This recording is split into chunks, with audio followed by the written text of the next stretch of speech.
Margaret Chen never thought she'd be the person writing a $12,400 check to the IRS every single year in retirement. She'd done everything right.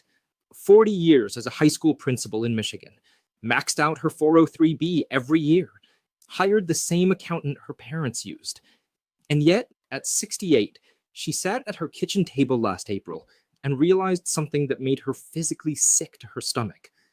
She had been paying taxes she never legally owed, not because of a mistake, not because of fraud, because nobody, not her accountant, not her financial advisor, not the HR department she trusted for decades, had ever told her that three specific accounts exist where money grows completely outside what the IRS counts as taxable income.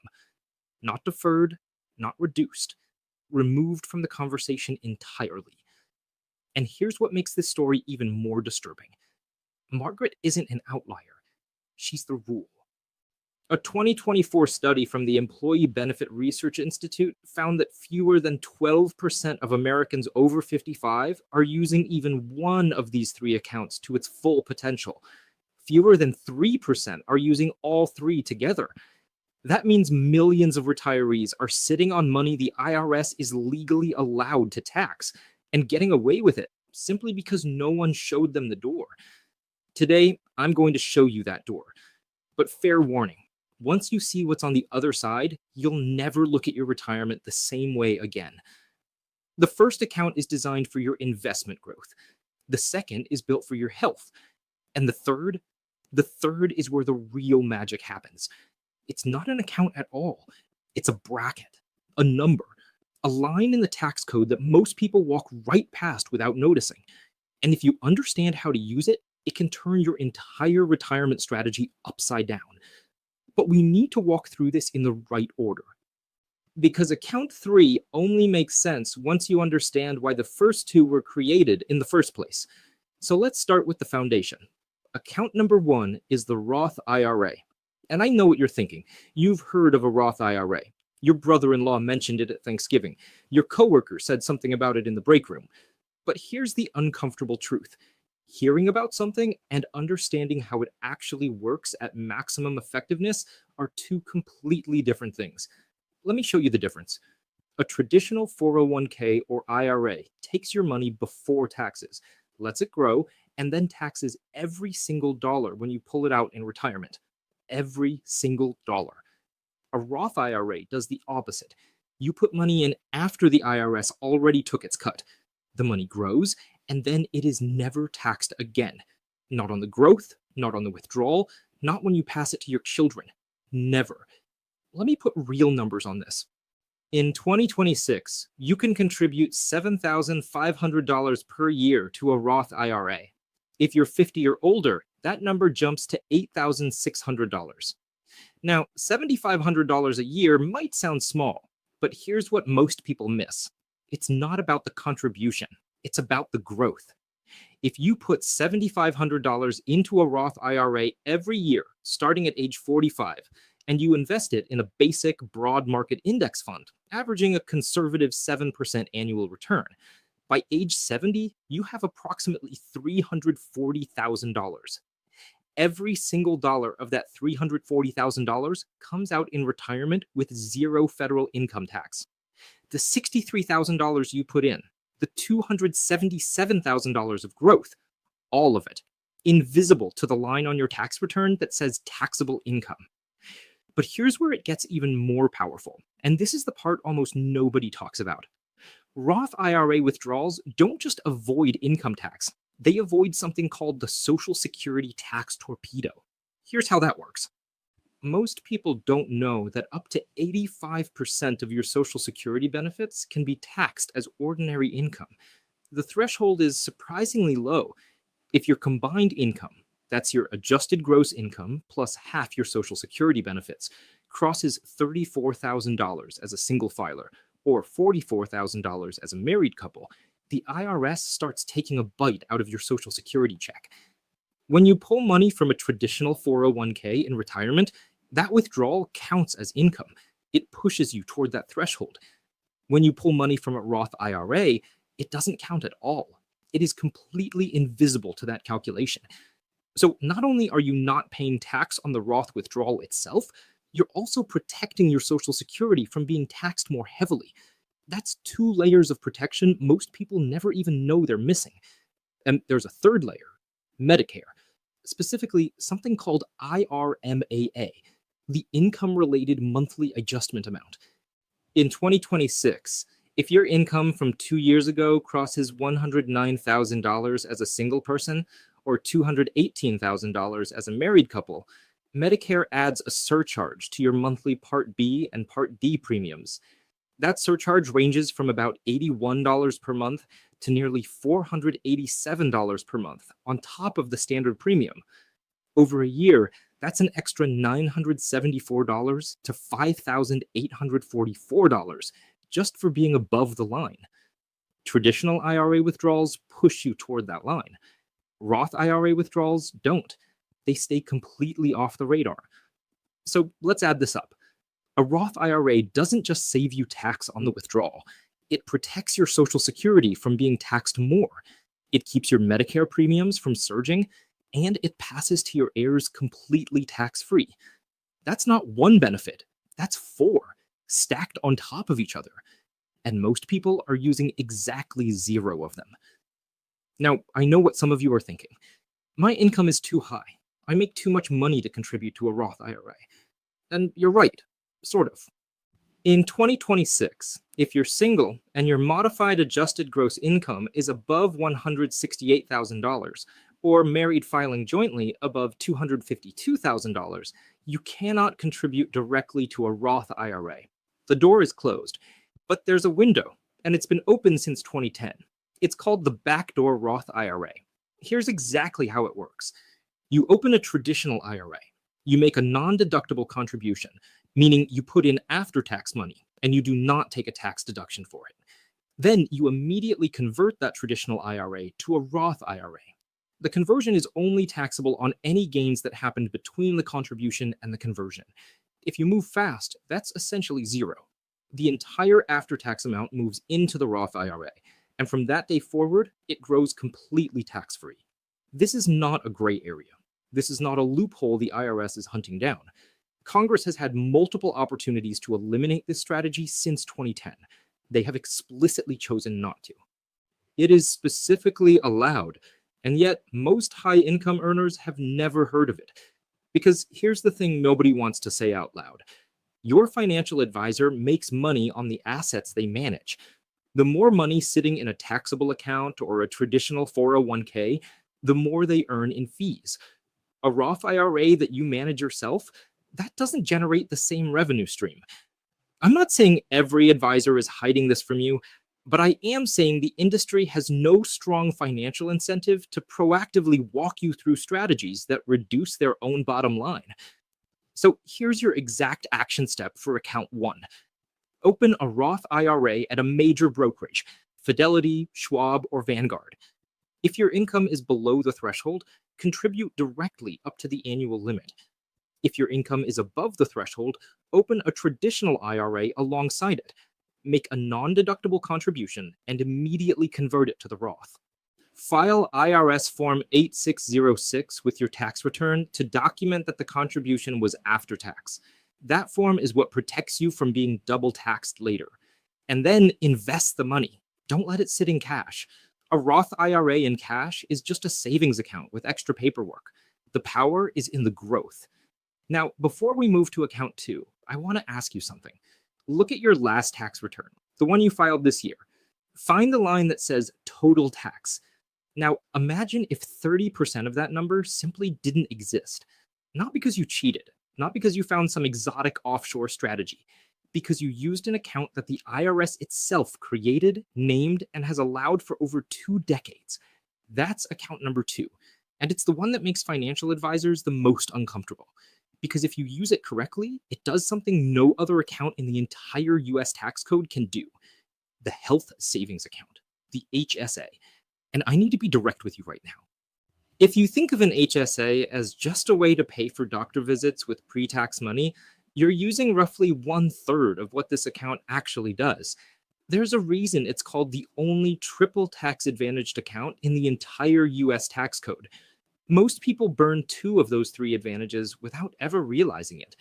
Let me break down what those three layers actually are. Layer 1.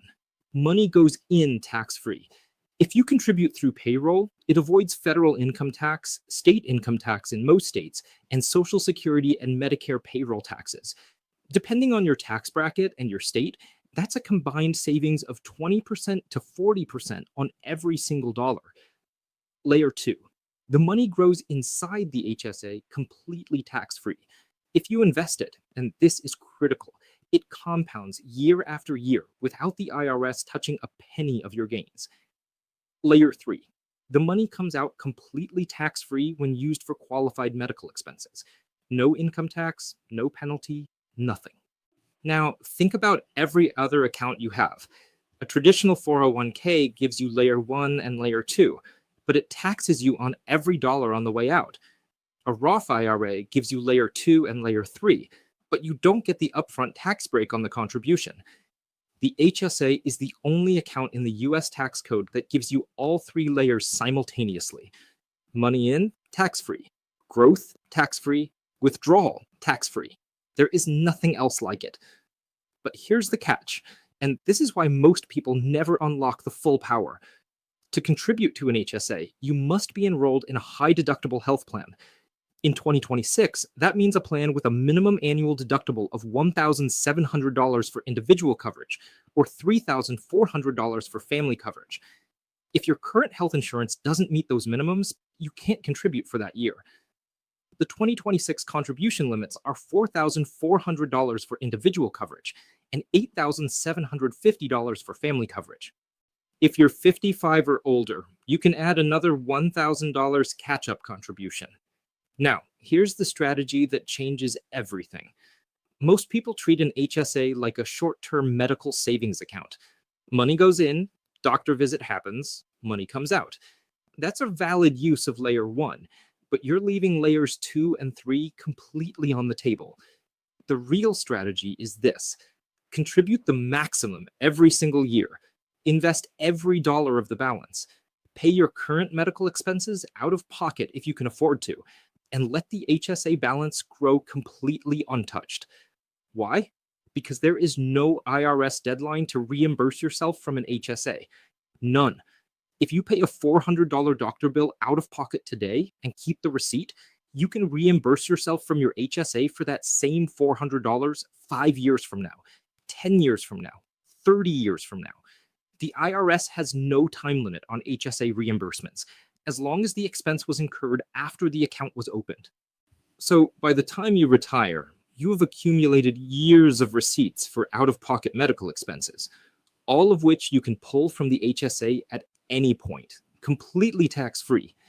That's a tax-free cash reserve you've been quietly building for decades, and the IRS never sees a single dollar of it as income. But here's where it gets even better. After age 65, the HSA transforms. For non-medical expenses, it functions exactly like a traditional IRA. You can withdraw for any reason. You'll pay ordinary income tax, just like a traditional IRA, but there's no penalty. Before 65, non-medical withdrawals are taxed plus a 20% penalty. After 65, the penalty disappears entirely. So after 65, your HSA is either a completely tax-free medical account or a standard retirement account with traditional IRA tax treatment. It's the only account that serves both functions. Let me put this in perspective with one number. The average American couple retiring today is projected to spend over $300,000 on healthcare costs in retirement, not counting long-term care, just regular healthcare. Every dollar of that $300,000 that comes from an HSA, zero income tax.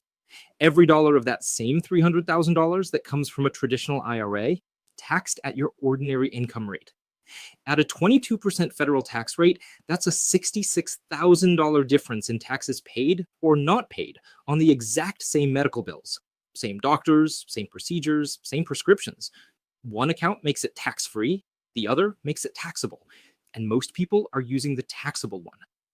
Here's your exact action step for account 2. Step 1. Call your health insurance company and confirm your current plan qualifies as a high deductible health plan under 2026 rules. Step 2, open an HSA with a provider that allows investment of the balance, not a cash-only account. Fidelity, Lively, and Health Equity all offer investment options. Step 3, contribute the maximum amount every year you're eligible. Step 4, begin keeping digital records of every out-of-pocket medical expense from the day the account opens. Every receipt, every copay, every qualifying expense. Create a folder. Name it HSA Receipts Tax-Free Future, because that folder is worth more than most people realize. Now, here's the problem that accounts 1 and 2 still don't solve. The Roth IRA has an annual limit of roughly $7,500 to $8,600. The HSA has a family limit of around $8,750. Together, that's roughly $16,750 per year of money that can go somewhere tax-advantaged. What happens to the rest? What about the $50,000, the $100,000, the $200,000 sitting in a regular brokerage account, getting taxed on dividends every year, taxed on capital gains every time you sell, taxed again when you pull it out in retirement? That money needs a strategy too, and Account 3 handles it. But here's the thing. Account 3 is different from the first two.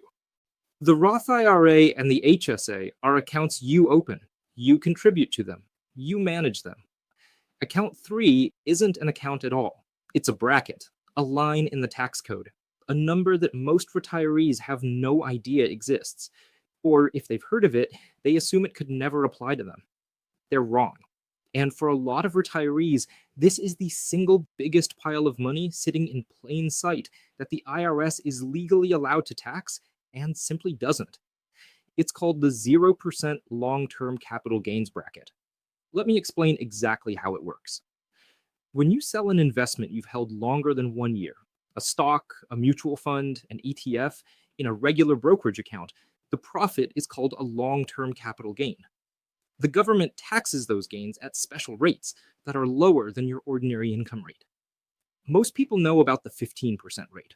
Some know about the 20% rate for very high earners. But almost nobody knows about the rate below that, the 0% rate. That's right, 0. Not deferred, not reduced, a real, actual 0%. If your taxable income stays at or below $49,450 as a single person, or $98,900 as a married couple filing jointly, then your long-term capital gains are taxed at exactly 0%. You can sell appreciated investments, take the profit, and owe the IRS nothing on that gain.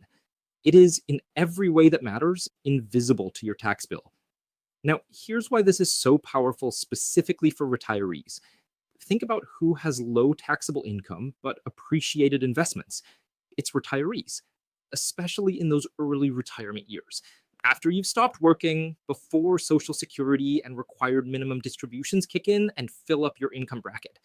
In those years, your income drops dramatically, and that creates room underneath that 0% ceiling, where you can pull capital gains out completely tax-free. Let me show you exactly what this looks like. Picture a married couple, both 66, retired. They're living on $35,000 a year from a pension and some dividend income. Say $40,000 of gross income total. After their standard deduction of $31,100, their taxable income is about $8,900, well under that $98,900 ceiling. In fact, they have nearly $90,000 of room underneath it. So they sell stock they've held for years, stock with a $60,000 gain built up inside it. Because that gain stacks on top of their $8,900 of taxable income and still lands under the $98,900 ceiling, they pay exactly $0 in federal tax on that entire $60,000 gain. $60,000 of profit, 0 federal tax, because they understood where the line was and they stayed under it. That is money the IRS is legally allowed to tax, and they get none of it. Now, here's the part that turns this from a one-time trick into a repeatable strategy, and almost nobody knows this. When you sell that stock and take the gain at 0%, you don't have to stay out of the investment. You can turn around and buy it back immediately. With losses, there's something called the wash sale rule that makes you wait 30 days. But that rule only applies to losses. It does not apply to gains. So you can sell to capture the gain at 0% and rebuy the same investment the very next day. Why would you do that? Because it resets your cost basis to the new higher price. All that appreciation you just locked in at 0% is now permanently protected. The next time you sell, your taxable gain starts from the higher number. You've effectively erased years of built up taxable gain without paying a dime. This is called tax gain harvesting. And in every low income year of your retirement, you can do it again. Reset a little more each year, tax free, as long as you stay under that ceiling. Let me be straight with you about the boundaries here. Because I promised you accuracy, first, the gain stacks on top of your other income. So you have to do the math each year. Your Social Security, your pension, any IRA withdrawals, they all count. If those already push you near the line, you have less room than you think. Second, realizing a big gain raises your income for that year, and that can have side effects. It can make more of your Social Security taxable. It can push you into an ARMA surcharge 2 years later. So you don't want to accidentally blow past the line chasing tax-free gains and trigger a different tax somewhere else. Third, this is the federal rate. Your state may still tax the gain. If you're in Florida or Texas with no state income tax, you're clear. If you're in California or New York, factor that in. And fourth, the investment must be held longer than 1 year. Sell something you've held less than a year, and it's taxed as ordinary income. No zero bracket. None of those are reasons not to use this. There are reasons to do it carefully, ideally with a quick projection of your income each fall before you sell. Here's your exact action step for account 3. Before the end of any year where your income is lower than usual, especially those early retirement years before required minimum distributions start, sit down and estimate your taxable income. Subtract your standard deduction. Then look at the gap between that number and the 0% ceiling. That gap is the dollar amount of long-term gains you can sell tax-free this year. Sell appreciated investments you've held over a year, up to that gap. If you want to keep the position, buy it right back the next day to reset your basis higher. And if you're not sure where your income lands, this is exactly what a fee-only advisor or a CPA can project for you in an afternoon. It costs far less than the tax you'd otherwise pay. Now, I want to bring Margaret back into this. Remember Margaret? The retired principal paying $12,400 a year in taxes she didn't have to pay? Here's what she did after she learned this. She opened a Roth IRA and started doing backdoor contributions. She switched to a high-deductible health plan, opened an HSA, and began maxing it out while investing the balance. And in her first 2 years of retirement, before her RMDs kicked in, she harvested $45,000 of capital gains at 0%. She reset her basis higher, she built a tax-free medical reserve, and she created a stream of income that the IRS simply doesn't count. Her tax bill dropped by over $8,000 a year, not because she found some exotic loophole, because she finally understood the accounts and the brackets that were sitting there the entire time, waiting for her to use them. Here's what all 3 of these strategies have in common. None of them are tricks. None of them are loopholes waiting to be closed. They are written directly into the US tax code. The Roth IRA has been explicitly allowed since 1998. The HSA has been part of the tax code since 2003. And the 0% capital gains bracket is written into the tax code at Section 1, Paragraph H, with the income limits adjusted by the IRS every single year. These are not new strategies.